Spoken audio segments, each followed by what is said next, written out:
Today, we will take the next step in our process on this very, very important issue. I'm pleased to announce that the assessment tool is complete, and we estimate that more than 7,000 additional people are going to now benefit from the said program. Besides expanding eligibility, today I'm announcing that if re-elected, the Saskatchewan Party government will significantly enhance the level of benefits available under the program. Over the next 4 years, benefits will increase by $100 a month for those in residential care. And I want to be clear here. The government's already approved an increase for those in residential care of $50 a month, effective January 1 next year. This is on top of that. This does not replace the $50. This is on top of that, should we be reelected.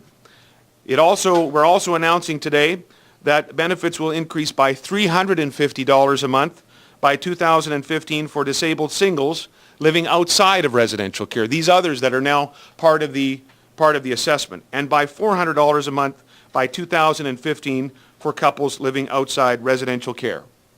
Ladies and gentlemen, the expansion will cost the budget $18.4 million in the first year, increasing to $33.3 million by year 4. We've been very careful to cost all of the commitments that we've made, including this one. I would note that in terms of our entire campaign and all of the ideas that we'll be proposing, this promise will cost the most money, and it is worth every single penny. I'm announcing today as well that if re-elected, the Saskatchewan Party government will provide an additional $4 million over 4 years to improve services for autism. Before our government took office 4 years ago, funding for autism services through the Ministry of Health totaled about $500,000. Today we've increased that to nearly $6.5 million, an increase of 1,200% for autism spectrum disorder. These commitments, enhancements to autism funding, and the expansion of the said program build on our record and build towards our party's vision of a place and a society that cares for those most vulnerable among us. People sometimes ask me, what's your vision for the province? It's a fair question, especially at a time of an election. Ours has always been a growth vision. We've seen this province growing, we hope, to a point where we can eliminate the debt in a decade, where there are 1.1 million souls living in this province, with creating an expanded tax base and the opportunity to provide quality of life. But there is a counterpart to that vision.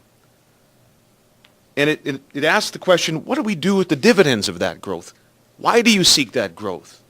For us, the growth itself in the economy has never been the end game. The growth in the economy has been about what we can do with it. The dividends of economic growth in Saskatchewan ought to pay for quality of life. They ought to make sure we can stand with those with disabilities. They ought to improve health care. They ought to make education better, maybe pay off some debt and keep taxes low. And so our vision with respect to the disabled community is just simply this: that Saskatchewan will be the most inclusive place in Canada for people of all ages who live with disabilities, with the best services and the best supports and the most dignity and the most opportunities, that Saskatchewan would lead this country in having the best quality of life for people with disabilities and their families. We're not there yet, but this is another step down that road, ladies and gentlemen, and it builds on a record that I'm very proud of.